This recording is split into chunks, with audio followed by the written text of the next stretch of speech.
Starfield Raw.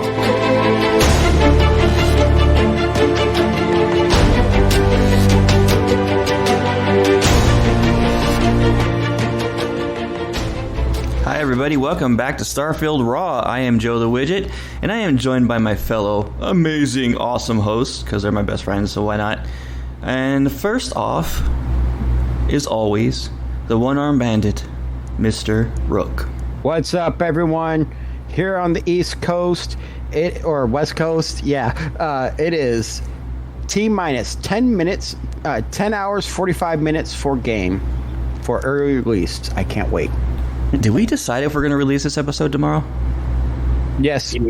Yeah, okay, so you guys will be hearing this on Thursday. We kind of brought up and mentioning, we have a group text that we do, but before I get into that mess, I'm gonna mention our third host, definitely, last but not least, Mr. Galactic Farmer Archon.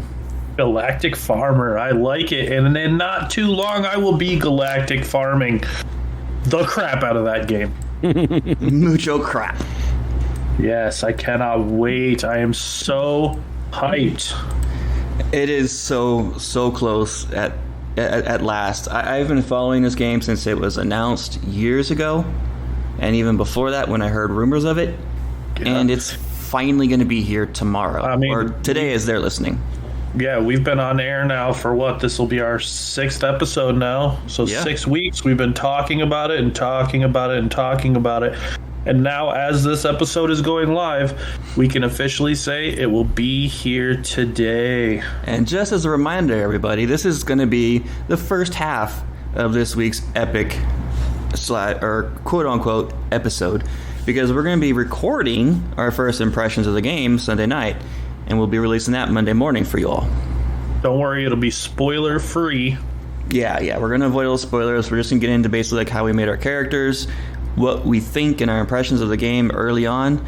I am going to be playing the living snot out of this game. I have Friday to Friday off of work, and I'm going to be doing as much as I can in that game. So I'm going to be up all night Thursday. I may get like 2 hours of sleep before I have to go run a chore on Friday. Well, I mean, technically you got Friday till the following Sunday, because you don't work. Yeah, that's right. Yeah, I don't have to go to work until that Monday. Yeah, that's a good 10-day stretch that you get to play. I'm going to get 60 hours. Speaking of making characters, the poll is still up on Twitter. Don't forget to go in and get your votes in. You got a few more hours left. The poll closes at 5 o'clock Eastern time. So get your votes in while you can on what kind of character Archon's going to play. What's the leading vote? There's like 6 of them that are all tied with only 2 votes. So you can be the deciding factor. Yeah, there's only like less than 20 votes total, so we need more votes, because, I mean, if I just get stuck like that, then I'm going to have to pick something myself, so. Wait, I need your help. 6 votes between 3? Huh? No, there's like 6 different classes that all have like 2 votes each. All right, so roll a d6 if it stays that way. Right? I could do that. Bust out my sweet little LED dice and let one fly. Mm-hmm. So we got a couple little things to talk about today as we prepare for this awesome game to be released. This is our last pre-release episode. There's a couple things going around the news that have been a huge debate, mostly between Xbox fans versus PC or PlayStation fans, and that huge debacle. We'll get into that. We also have like 4 different emails. Well, a Twitter, a Facebook post, and then a couple of emails. But we're going to get into those and discuss those as well. So let's get into this. And I think the big topic right now is a debate that's been going on since a leak was made. Plenty of those, and it irritates the crud out of me that people do that. They get this responsibility, a gift from Bethesda, to try the game early and write up an impression on it. But they have the embargo. They cannot say anything about it until a certain date, which is, I believe, tonight at midnight or tomorrow at midnight, whatever, one of those. And so people leak it, and in the video, a character was running for about 10 minutes before a boundary reached message appeared on the screen. Open the map to explore another region or return to your ship, it said. Giving the player the option to fast travel to their ship, open the planet map, or close the message. Choosing the close the message would let the player continue for a few steps before hitting an invisible wall that halted progression. People are in an uproar about it, saying that they have been lied to, that Bethesda said that they can run endlessly on any planet. What do you guys think about it before we get into the responses? Honestly, with the... Oh, go ahead. No, yeah, after you, sir. Well, I was just going to say, I mean, like, the game is insanely massive. Obviously, there's going to be loading sections. Like, you're not going to just be able to endlessly explore forever without loading anything. Any game you play that's a game of this caliber and this size, you have to do some loading here or some loading there. And from the sounds of it, it's just a matter of you can only wander so far from your ship, and then you have to take your ship a little further along the planet, and then you can wander further. And I mean, I don't hate it. I mean, it kind of makes sense to me. It does, but people have been arguing or stating like No Man's Sky, where it is endless and you can run around the planet entirely, but you got to keep in mind that that planet is one biome and maybe 2 or 3 animals on it. Yeah, it's not this scale. It's not huge. I mean, what do you think, Rook? I'm in the camp with Archon. It is such a huge game. I don't expect it to be able to load as fast if you were to continuously go, or have the same level of detail if you were to continuously run around the planet's surface without it having the time to load a patch of the area. So I think the boundary is just for loading purposes. I had a thought over the week during this controversy, and I was reading into it. They only showed it on a planet they were exploring. What if the boundary is as far as you can go with your suit? Yeah. Like a point of no return style thing. I think if you go too much further, you're going to run out of air, so it just won't let you. Who knows? Yeah, Darius Fears on Twitter or X, he actually quoted it very succinctly. Is the word I'm looking for? He said that to deny the boundary reach message is a persistent issue. You guys probably already saw this screenshot flung around and people saying you can't explore planets, but that Bethesda lied. Guys, there is nothing stopping you from exploring the planet. It just may be a loading screen, or you may have to land at the next spot, a short loading or cut screen, to continue exploring the same planet. Again, another one person agreed with him. Windows Central's Jez Corden, he appeared to agree. He said, it's not accurate info nor the full story. Can't say more than that, really. Wait for the review embargo to lift, he said on Twitter. The half-truths being spread are done in bad faith sometimes. I've read that in more places than one, and he's not the only reviewer that has a copy of the game that actually has been saying it's not the full story, and wait until we can talk about it. So there's a lot of reviewers are saying otherwise. A lot of this is just speculation anyway. Oh, yeah. I mean, the full game, the full thing, doesn't come out until, I guess, later today. So who knows? It has a lot to do with the whole console wars BS. I think that's all garbage. Console wars is just garbage. If you're a gamer, it's all about the game. It's not about what runs the game. Yeah, and I mean, honestly, there's no console war when it comes to Starfield because PlayStation users don't get to play it. So that's where they're basically crying about it, like, oh, it's going to be terrible because we can't play it. My whole take on this whole thing is it's people, just like any game that has a leaked thing. It's a very simple knee-jerk reaction. They're just trying to find stuff to complain about. Yeah, it really is. Honestly, if this game is even 90% of what it's hyped to be and what everybody says it's going to be and what everything we've researched about it and everything, this game is going to be a serious Game of the Year contender. So it's going to be great. Whether you have to load a little bit of the planet or not, the game is going to be phenomenal. And I'm there for the story. So, and looking at the caliber of games coming out this year, that's not a small feat. Oh, I know. Yeah, some of the games that have come out this year is just like, wow. Every time a new game comes out, I'm like, oh, that's going to be game of the year. Oh, that's going to be game of the year. Oh, wait, Starfield hasn't even released, and that's going to be insane. So I would hate to be the people who have to make that decision this year. Oh, God, that's going to be horrible because there are so many good games.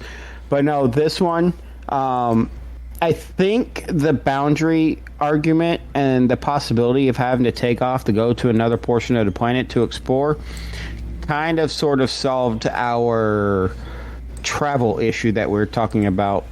Instead of running across the whole planet, you can only go so far before you gotta bring your ship so you're close enough to air and stuff. And I mean, think about it this way. Like, if you're bringing your ship along with you and you don't go too awful far, then A, you're not losing your ship. B, you don't have to run that much further to get back to your ship. I mean, there's... I really don't think the whole 10 minutes thing is real. I mean, look at these cities. You got giant cities that are going to take you way more than 10 minutes to run around. Sure. I have a sneaking suspicion that when you're running around these giant cities, there's going to be loading. Yeah, I do too. There'll be zones where you have to go from one area to the next. There has to be. It's just too detailed and too huge. Like, this game would not be only 130 gigabytes if it was all one big massive zone. We'll see. We will know finally today. Another big argument going around is about Metacritic of all freaking things. So for those of you who don't know, it's like a gathering of all the different critic scores into one score, and usually it's between 1 to 100. And people have been arguing like crazy about it, and the game's not even out yet. There are no scores, and they're arguing about it. And any critics that have a score can't release their score yet until after the embargo lifts. So, like, we don't know. Yep. But I have a feeling it's going to be in the mid to high 90s. I would be shocked if it's not. It's going to be high. Very, very high.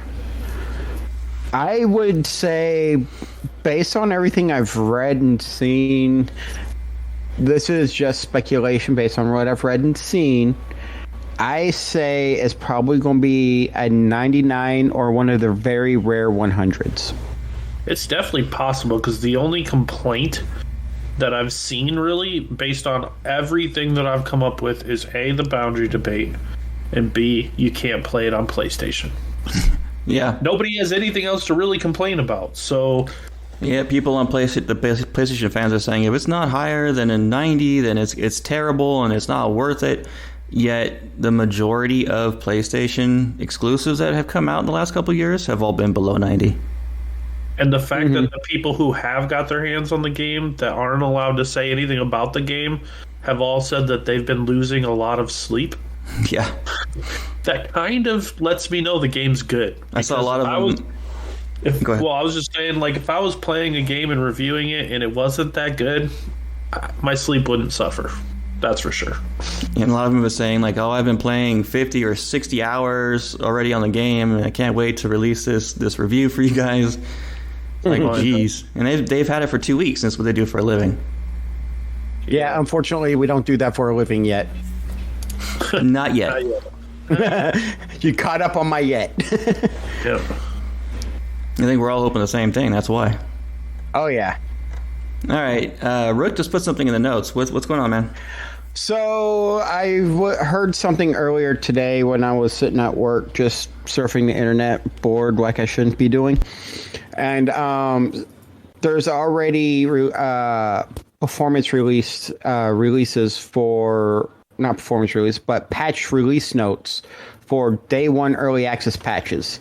It looks like they're fixing a lot of stuff that they noticed during all these reviews and whatnot.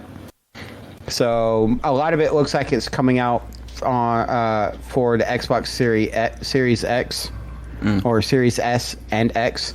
Some rare crashes, stuff like that. So be advised, if you're doing the early play, there will be a patch already downloading. It's going to be about 15 gigabytes. So that's hefty. That's a lot of fixes. Oh yeah, I'm reading them right now. There's performance and stability fixes. There's 4 of them listed. There's 6 visual fixes, gameplay fixes, about 6 or 7 of those, and some quest fixes. Well, there are a lot of rare and unlikely stuff in here, but they'd rather attack it now and not have it happen, and then start hearing a lot of complaints. Yeah, which is smart. When you have a couple hundred people with their hands on the game, they're rare. When you have a couple 100,000 people with their hands on the game, it doesn't seem so rare anymore. Yeah, that's true. But yeah, you also got to think there's a lot of game testers out there that they use that run the game to the first crash and all, or first bug and all this, and they're not finding these that often. So, like one, they fixed a rare crash that would occur when viewing the credits after completing the game. Oh no! Nope. I'm canceling my pre-order right now. I know, Interesting. right?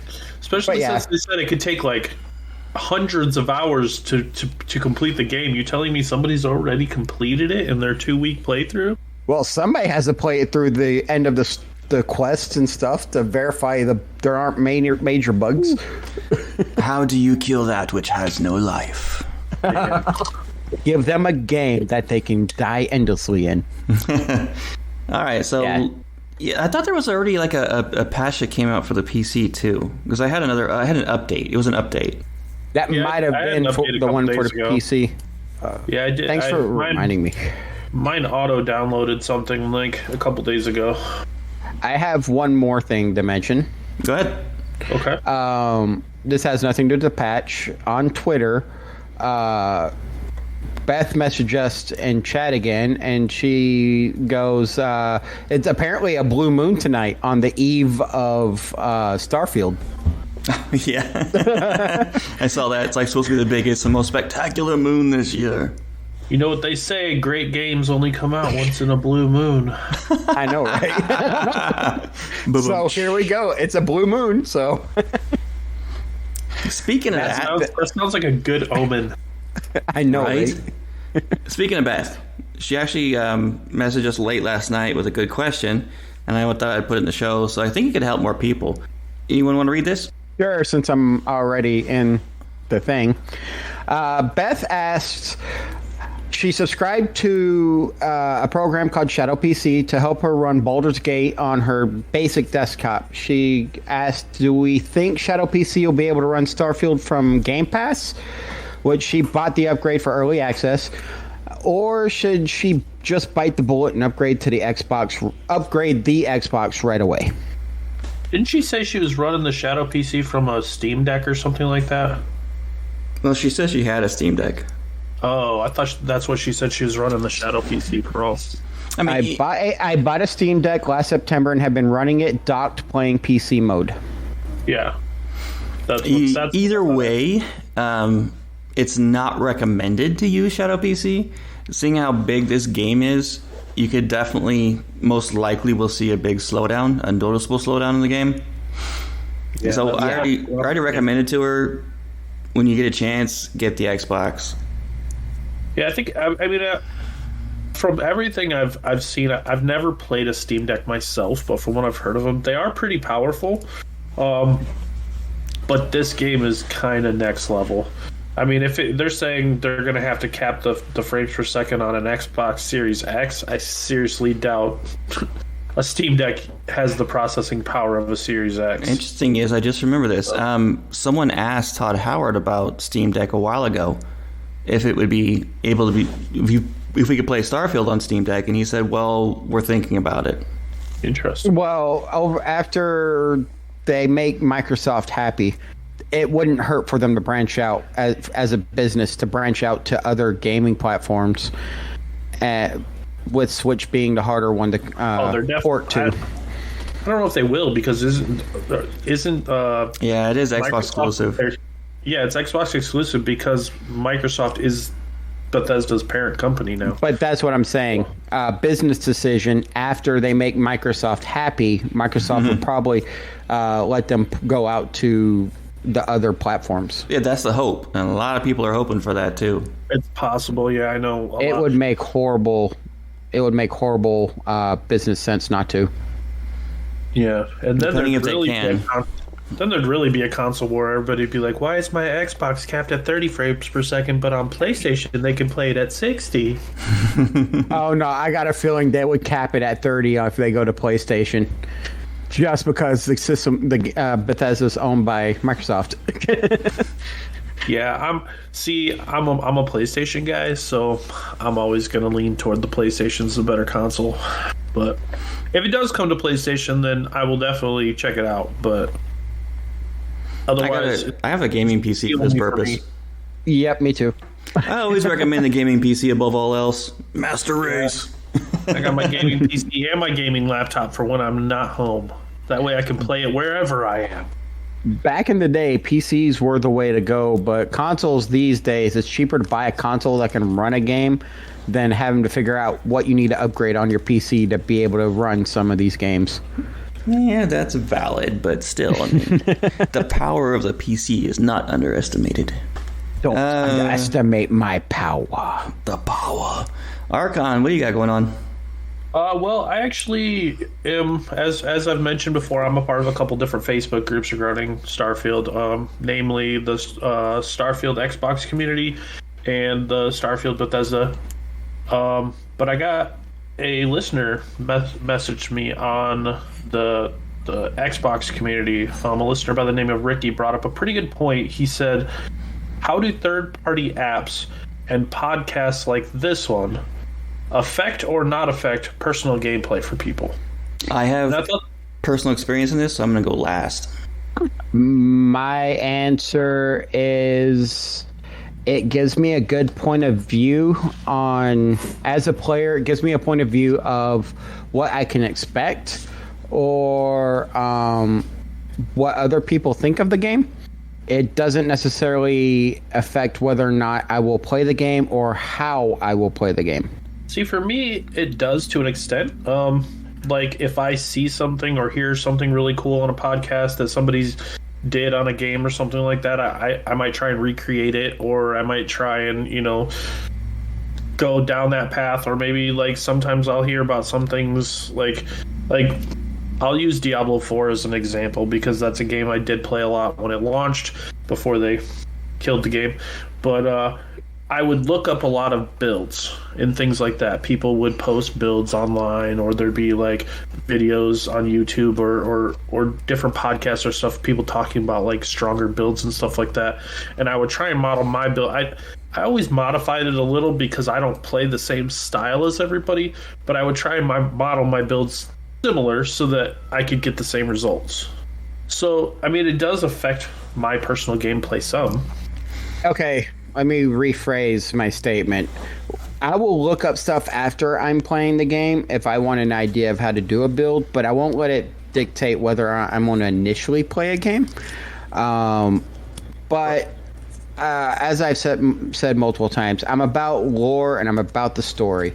And if the story, if a reviewer says the story's not that good, but the gameplay looks awesome, I may still give the game a shot because the gameplay looks awesome. But it might be one of those, I go and wait a little bit, get a used copy from my GameStop and then try it. Or I go and wait for it to go on sale on Steam and then try it.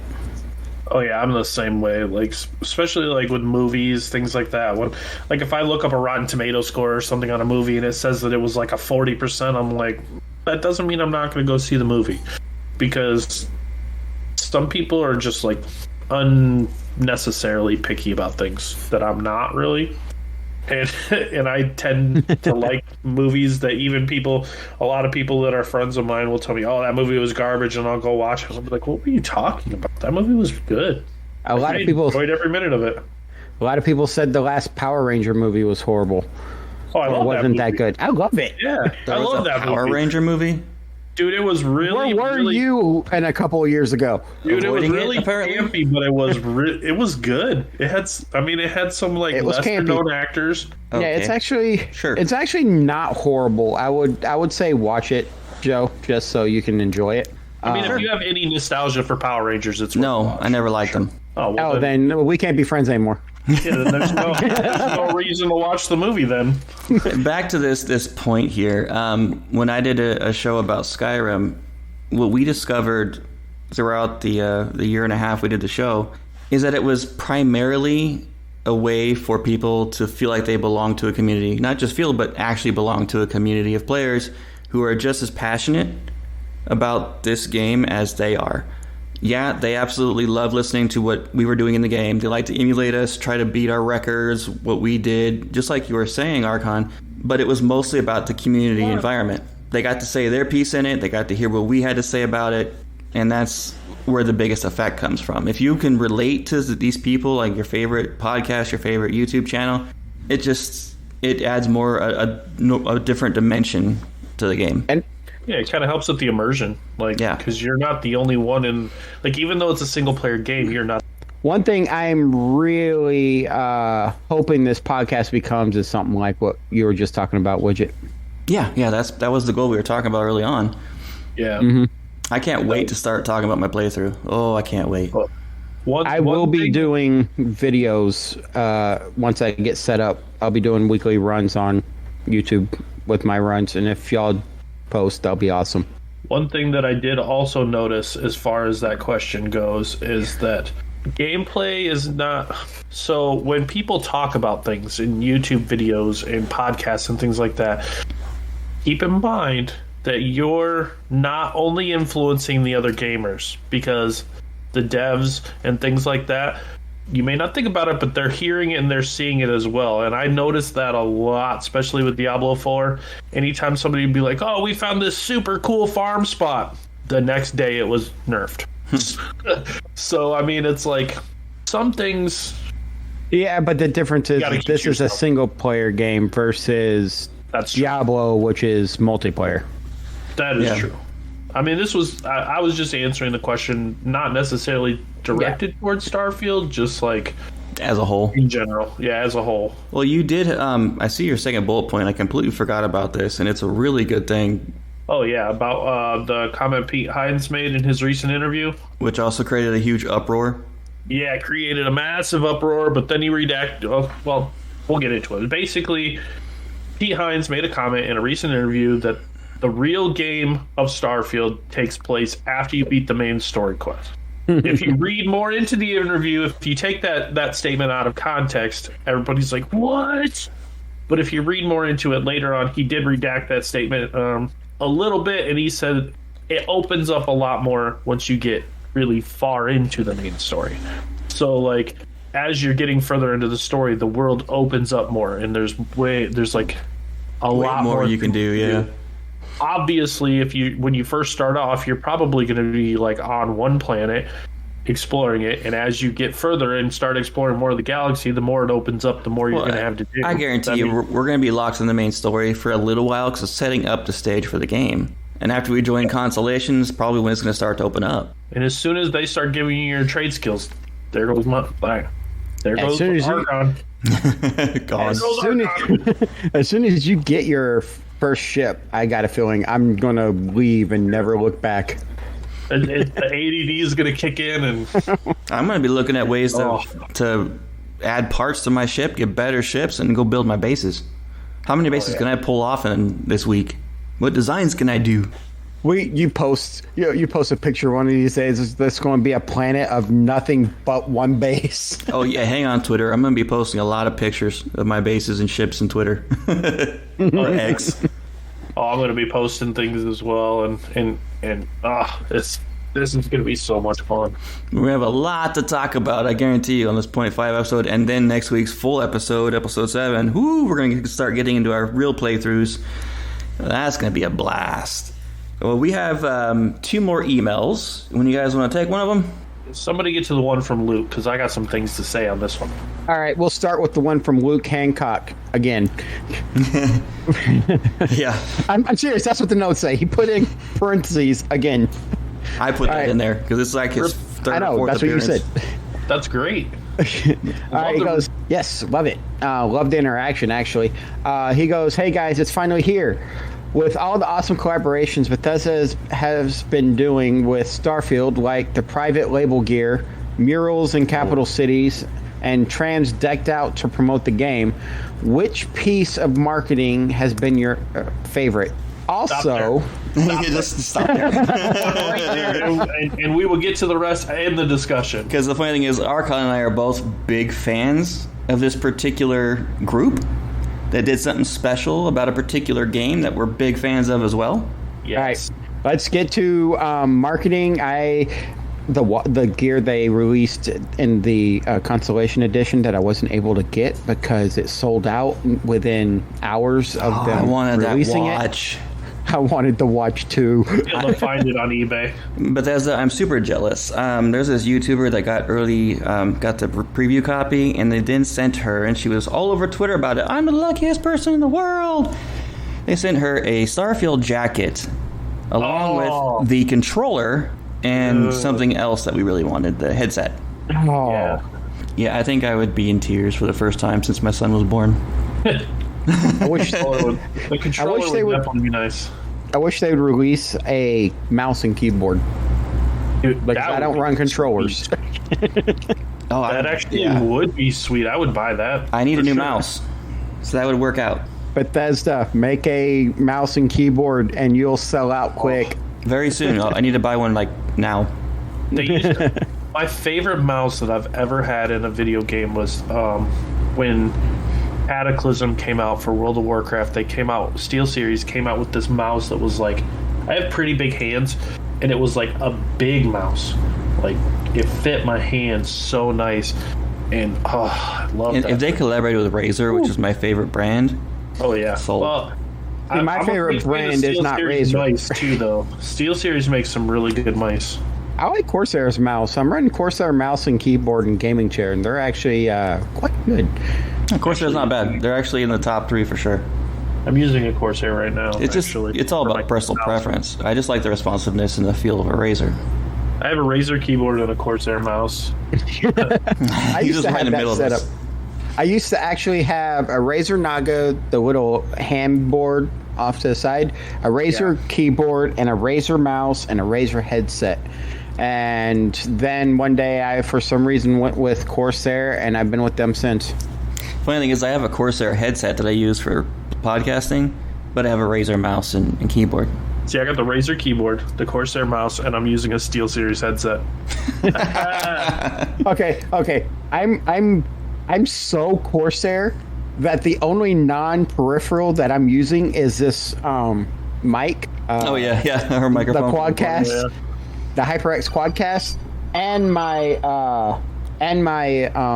RAM in my computer is Corsair. Oh, they make good RAM. Okay, let's get to the rest of this email. Yeah. All right. So the rest of this question was, as of this writing, No. That's what we're still talking about. I'm saying his email says, as of writing in a few hours, Imagine Dragons is about to release something Starfield, which is already released, Starfield related, that'll probably be mine. Outside of that, those anime shorts are it so far. You just stole mine and Joe's thunder. Yes, I did. Thunder. But y'all can talk about it because this is your band, not mine. Unintended. I'm a huge Imagine Dragons fan, and when I was up late last night because I couldn't sleep, I was on Twitter and I saw that Bethesda announced that in a few hours, Imagine Dragons is going to release something special related to Starfield. As soon as I got up this morning, I was on X, I was looking, and I found it right away. Oh, it is so good. It is so good. Did you say the name of it yet? Well, I listened to it. Children of the Sky. Let me reach new heights, stars amongst the night, children of the sky. Children of the Sky. Go ahead. Go ahead.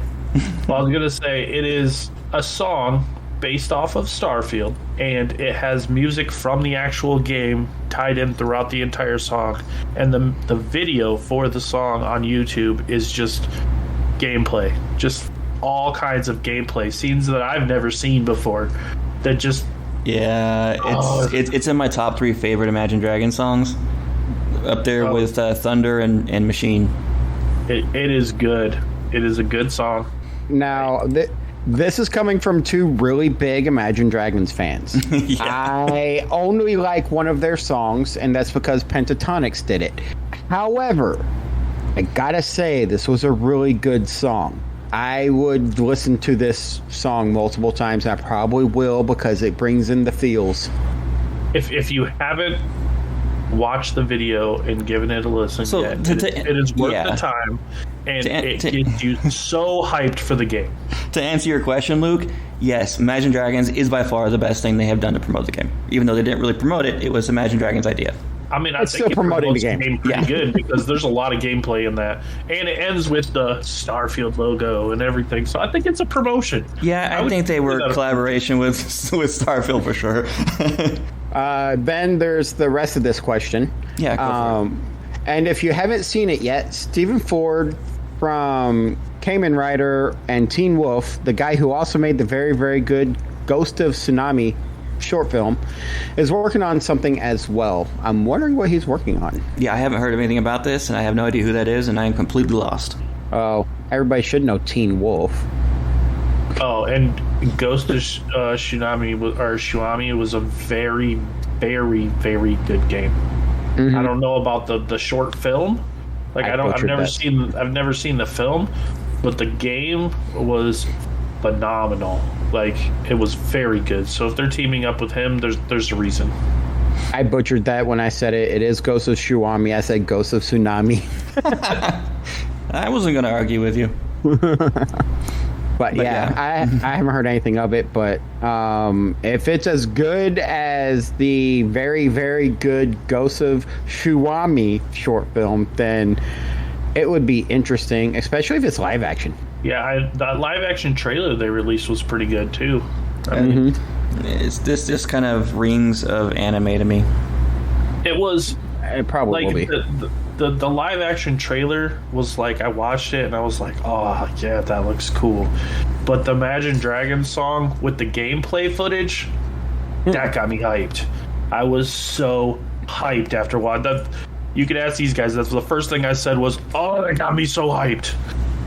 That was literally the first words out of his mouth when I undeafened myself on Discord. As we were prepping for the show today. Yeah, it was good. And we got one final email tonight, and that was from Mailman Dave. He said, hey guys, just found the pod. Love it. Keep up the good work. We are trying our best, sir.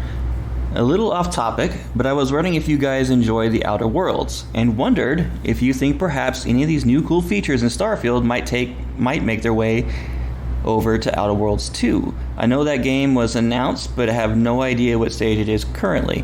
Also, I completely agree with Archon. I love crafting, and we'll also spend an extra 1,000 hours just crafting in Starfield. Thank you for your time. It's our absolute pleasure. There, Mailman Dave. Yeah, thank you for the time of taking the. So the question I have to, it's nice that these people are taking their time to email us. So my question is, who all here besides me has played Outer Worlds? Nope.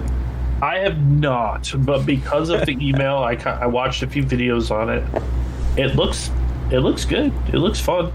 I only saw videos on Outer World 2, and it looks pretty decent, but it's not bad for what it is. I enjoyed it. It reminds me of Fallout New Vegas in many ways.